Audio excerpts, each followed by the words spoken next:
ਪੰਜਾਬੀ ਕਹਾਣੀ ਤੇ ਦੀਵਾ ਬਲਦਾ ਰਿਹਾ। ਲਿਖਾਰੀ ਅਮ੍ਰਿਤਾ ਪ੍ਰੀਤਮ, ਆਵਾਜ਼ ਅਜਮਲ ਸਿਕੰਦਰੀ। ਕੋਠੜੀ ਵਿੱਚ ਸਿਰਫ ਅੱਜ ਦਾ ਹਨੇਰਾ ਸੀ, ਜੋ ਸੂਰਜ ਲੈਣ ਪਿੱਛੋਂ ਵੀਰਾਂ ਵਾਲੀ ਦੀ ਮੰਜੀ ਦੇ ਪੈਂਦੇ ਉੱਤੇ ਗੁੱਛਾ ਹੋ ਕੇ ਬੈਠੇ ਹੋਏ ਦੀਪੇ ਵਾਂਗ ਕੋਠੜੀ ਵਿੱਚ ਇਕੱਠਾ ਹੋ ਕੇ ਪਿਆ ਹੋਇਆ ਸੀ। ਪਰ ਦੀਪੇ ਨੂੰ ਜਾਪਿਆ ਇਹ ਕਈਆਂ ਦਿਨਾਂ ਦਾ ਹਨੇਰਾ ਹੈ, ਘੱਟੋ ਘੱਟ 20 ਦਿਨਾਂ ਦਾ, ਜਿਸ ਦਿਨ ਉਹਨੇ ਆਪਣੇ ਮੋਏ ਹੋਏ ਬਾਪ ਨੂੰ ਸਣੇ ਉਹਦੇ ਬਾਹਰ ਇੱਕ ਟੋਏ ਵਿੱਚ ਦਬਿਆ ਸੀ। ਤੇ ਦੀਪੇ ਨੂੰ ਜਾਪਿਆ ਸ਼ਾਇਦ ਉਹਦੇ ਤਨ ਦਾ ਵੀ ਤੇ ਵੀਰਾਂ ਵਾਲੀ ਦੇ ਤਨ ਦਾ ਵੀ ਇੱਕ ਟੋਟਾ ਲੈ ਕੇ ਹਮੇਸ਼ਾ ਲਈ ਕਿਸੇ ਹਨੇਰੇ ਟੋਏ ਵਿੱਚ ਦਬਿਆ ਗਿਆ ਹੈ। ਜਣੇਪੇ ਦੀਆਂ ਪੀੜਾਂ ਤਾਂ ਤੀਵੀਂ ਨੂੰ ਮਾਰਦੀਆਂ ਹੀ ਨੇ, ਦੀਪੇ ਨੂੰ ਸੋਚ ਆਈ। ਪਰ ਵੀਰਾਂ ਵਾਲੀ ਨੂੰ ਜਿਹੜੇ ਹੌਕੇ ਨੇ ਮਾਰ ਗਤਿਆ ਏ, ਉਹਦਾ ਕੇ ਦਾਰੂ। ਤੇ ਸਿਰੇ ਦਾ ਘੁੱਟ ਪੀ ਮੂਧੇ ਜਿਹੇ ਮੂੰਹ ਪਈ ਹੋਈ ਵੀਰਾਂ ਵਾਲੀ ਦੇ ਪਿੰਡੇ ਉੱਤੇ ਹੱਥ ਫੇਰਦਿਆਂ ਦੀਪੇ ਨੇ ਇੱਕ ਡੂੰਘਾ ਸਾਹ ਭਰਿਆ। ਉੱਠ, ਗੁੜ ਦੀ ਰੋੜੀ ਕੱਢ ਦੇ, ਤੈਨੂੰ ਚਾਹ ਦਾ ਘੁੱਟ ਬਣਾ ਦਿਆਂ। ਦੀਵੇ ਦੀ ਕੰਬਦੀ ਲੋ ਵਾਂਗੂ ਬਾਗੀ ਦੀ ਆਵਾਜ਼ ਆਈ। ਨਾ, ਦੀਪੇ ਦੀ ਆਵਾਜ਼ ਹਿੱਲੀ। ਨਾ, ਹੁਣੇ ਵੀਰੂ ਵਾਸਤੇ ਸਿਰਾ ਕੀਤਾ ਸੀ, ਮੈਂ ਵੀ ਘੁੱਟ ਭਰ ਲਿਆ ਸੀ। ਬਾਗੀ ਬੂਹੇ ਵੱਲ ਮੁੜੀ, ਦਹਿਲੀਜ਼ਾਂ ਕੋਲ ਅੜ ਜਿਹੀ ਗਈ ਤਾਂ ਕਾਲੀ ਚੁੰਨੀ ਵਿੱਚ ਵੜਿਆ ਉਹਦਾ ਗੋਰਾ ਮੂੰਹ ਇੱਕ ਪਲ ਲਈ ਦੀਪੇ ਦੀ ਅੱਖ ਵਿੱਚ ਲਿਸ਼ਕਿਆ, ਫੇਰ ਅਚਣਚੇਤ ਸਾਂਵਲਾ ਹੋ ਗਿਆ। ਇੰਜ ਜਿਵੇਂ ਬਾਗੀ ਹੁਣੇ ਦਹਿਲੀਜ਼ਾਂ ਤੋਂ ਬਾਹਰ ਗਈ ਹੋਵੇ ਤੇ ਉਹਦੀ ਥਾਵੇਂ ਜਮਣਾ ਦਹਿਲੀਜ਼ਾਂ ਵਿੱਚ ਆ ਖਲੋਤੀ ਹੋਵੇ। ਇਹ ਦਹਿਲੀਜ਼ਾਂ ਸਨ ਜਿੱਥੇ ਇੱਕ ਦਿਨ ਜਮਣਾ ਆ ਖਲੋਤੀ ਸੀ। ਇੰਜੇ ਹੱਥ ਵਿੱਚ ਤੀਲਾਂ ਦੀ ਡੱਬੀ ਫੜ ਕੇ ਇੰਜੇ ਉਹਨੇ ਆਲੇ ਵਿੱਚ ਪਿਆ ਹੋਇਆ ਦੀਵਾ ਜਗਾਇਆ ਸੀ। ਸਿਰਫ ਉਦੋਂ ਮੰਜੀ ਦੇ ਪੈਂਦੇ ਉੱਤੇ ਦੀਪਾ ਨਹੀਂ ਸੀ ਬੈਠਾ, ਉਹਦਾ ਪਿਓ ਸੀ। ਪਿਓ ਸੁਣਾਉਂਦਾ ਹੁੰਦਾ ਸੀ, ਦੀਪਿਆ, ਤੇਰੇ ਜੰਮਦੇ ਦੀ ਮਾਂ ਮਰ ਗਈ ਤਾਂ ਰੂਹ ਦੀਆਂ ਬੱਤੀਆਂ ਦੁੱਧ ਵਿੱਚ ਭਿਉਂ ਕੇ ਜਿਹਨੇ ਤੈਨੂੰ ਜਿਉਂਦਿਆਂ ਵਿੱਚ ਕੀਤਾ, ਉਹ ਜਮਨਾ ਸੀ। ਰੋਜ਼ ਆ ਕੇ ਦੀਵਾ ਸੇਕਦੀ ਸੀ। ਉਹੀ ਉਹ ਜਮਨਾ ਦੀਪੇ ਨੂੰ ਸਗਵੀਂ ਚੇਤੇ ਆਈ। ਕੱਲ ਕਿਦੇ ਹਰੀ ਤੇ ਕਿਦੇ ਪੀਲੀ ਤਹਿਮਦ, ਗਲ ਕਾਲਾ ਤਰੀਜ਼ਾਂ ਵਾਲਾ ਕੁਰਤਾ, ਉਸ ਉੱਤੇ ਮਲਮਲ ਦਾ ਕਾਲਾ ਪੱਲਾ, ਗਲ ਚਾਂਦੀ ਦੀ ਜੰਜੀਰੀ ਤੇ ਕੰਨਾਂ ਵਿੱਚ ਚਾਂਦੀ ਦੀਆਂ ਵਾਲੀਆਂ। ਤੇ ਉਹ ਜਦੋਂ ਰੂਹ ਦੀਆਂ ਬੱਤੀਆਂ ਚੁੰਘ ਕੇ ਕਟੋਰੀ ਨਾਲ ਦੁੱਧ ਪੀਣ ਜੋਗਾ ਹੋ ਗਿਆ ਸੀ ਤਾਂ ਪਿਓ ਦੱਸਦਾ ਹੁੰਦਾ ਸੀ ਕਿ ਉਹ ਜਮਣਾ ਦੀਆਂ ਵਾਲੀਆਂ ਨੂੰ ਮੁੱਠ ਵਿੱਚ ਫੜਦਾ ਹੱਥੋਂ ਛੜਕਣਾ ਵੀ ਸੱਟ ਦਿੰਦਾ ਸੀ। ਤੇ ਜੋ ਉਹਦੇ ਪਿਓ ਨੇ ਨਹੀਂ ਸੀ ਦੱਸਿਆ, ਉਹ ਵੱਡੇ ਹੋਏ ਨੂੰ ਲੋਕਾਂ ਨੇ ਦੱਸਿਆ ਸੀ।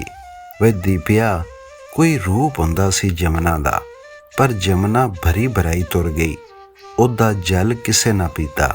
ਤੇਰੇ ਪਿਓ ਨੇ ਮਿਰਾਸੀਆਂ ਦੇ ਬੂਹੇ ਵਰੇ ਗਾਲ ਛੱਡੇ ਸਨ ਤੇ ਸੰਗ ਵਿੱਚ ਰਾਗ ਭਰ ਕੇ ਉਹ ਜਦੋਂ ਆਵਾਜ਼ ਲਾਂਦਾ ਸੀ, ਜਮਨਾ ਜਲ ਭਰ ਲੈਣ ਦੇ, ਤਾਂ ਪਿੰਡ ਦੀਆਂ ਕੰਧਾਂ ਵੀ ਕੰਬਦੀਆਂ ਸਨ। ਸਾਰਾ ਪਿੰਡ ਜਾਣਦਾ ਸੀ, ਦੀਪਾ ਵੀ, ਕਿ ਜਮਨਾ ਤੀਜੀ ਥਾਵੇਂ ਜਿਹੜੇ ਬੁੱਢੇ ਦੀ ਸਹਿੰਦੜ ਸੀ, ਬਸ ਚੌਂ ਲਾਵਾਂ ਦੀ ਚੋਰ ਸੀ ਤੇ ਜਿਹੜੀ ਬੁੱਢੇ ਦੀ ਕਿਰਿਆ ਪਿੱਛੋਂ ਸਦਾ ਲਈ ਪੇਕੇ ਬੂਹੇ ਆ ਬੈਠੀ ਸੀ।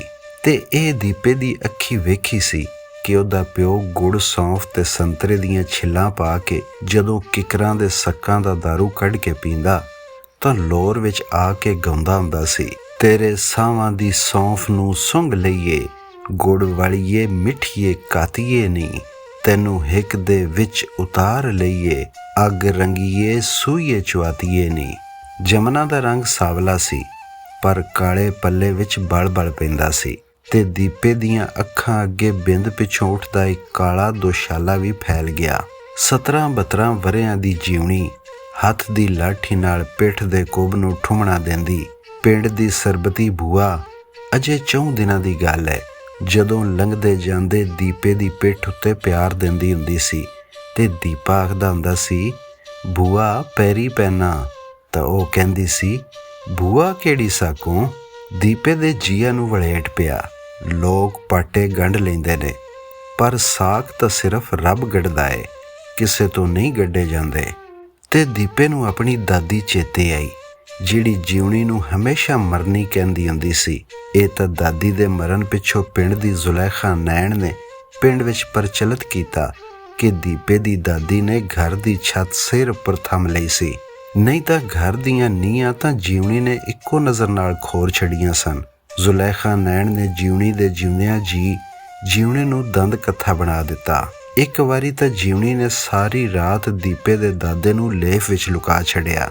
ਲੱਗਿਆਂ ਲੈਣਿਆਂ ਨੇ ਪਿੰਡ ਦੇ ਖੂਹ ਟੋਭੇ ਵੀ ਫੁਲਾ ਛੱਡੇ। ਜੀਵਣੀ ਦਾ ਲੇਫ ਕੌਣ ਫੋਲਦਾ? ਫੇਰ ਚਿੱਟੇ ਦਿਓਂ ਚੜ੍ਹਿਆ ਤਾਂ ਉਹ ਕੀ ਕਰਦੀ? ਮੂੰਹ ਜਾਖਰੇ ਉਹਨੂੰ ਘਰ ਦੀ ਕੰਧ ਟਪਾ ਦਿੱਤੀ।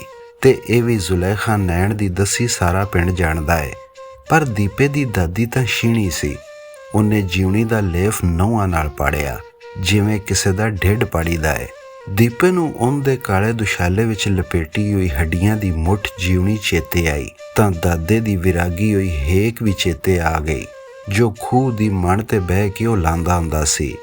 ਦਿਲ ਲੱਗ ਗਿਆ ਬੇਪਰਵਾਹ ਦੇ ਨਾਲ, ਪਾਰ ਜਨਾਂ ਦੇ ਮਾਈ ਦਾ ਠਿਕਾਣਾ, ਕੀਤੇ ਕੋਲ ਜ਼ਰੂਰੀ ਜਾਣਾ, ਅਣਬਣ ਬਣ ਗਈ ਮਲਾਹ ਦੇ ਨਾਲ। ਦੀਪੇ ਦੇ ਮਨ ਘੇਰ ਪਈ, ਅੱਖਾਂ ਅੱਗੇ ਕਾਲੇ ਦੁਪੱਟੇ ਇੰਜ ਫੈਲ ਗਏ ਜਿਵੇਂ ਸ਼ੋਹ ਦਰਿਆ ਵਿੱਚ ਇੱਕ ਬੇੜੀ ਬਿਨਾਂ ਕਿਸੇ ਵੰਝ ਦੇ ਪਈਆਂ ਹੋਣ, ਨਾ ਡੁੱਬਦੀਆਂ ਨਾ ਤਰਦੀਆਂ ਤੇ ਨਾ ਕਿਸੇ ਕੰਢੇ ਲੱਗਦੀਆਂ। ਕੋਠੜੀ ਦੇ ਖੁੱਲ੍ਹੇ ਬੂਹੇ ਵਿੱਚੋਂ ਵਾਹ ਦਾ ਠੁੱਕਾ ਆਇਆ। ਦੀਪੇ ਨੇ ਗਲ ਵਿੱਚ ਪਈ ਰੂੰ ਦੀ ਕੁੜਤੀ ਦਾ ਬਟਨ ਮੇੜਿਆ ਤੇ ਹੱਥ ਲੰਮਾ ਕਰਕੇ ਵੀਰਾਂ ਵਾਲੀ ਦੇ ਉੱਤੇ ਲੈ ਖੇਸ ਨੂੰ ਦੋਹਰਾ ਕਰ ਦਿੱਤਾ। ਮੰਜੀ ਉੱਤੇ ਵੀਰਾਂ ਵਾਲੀ ਉਂਝ ਦੀ ਉਂਝ ਪਈ ਹੋਈ ਸੀ।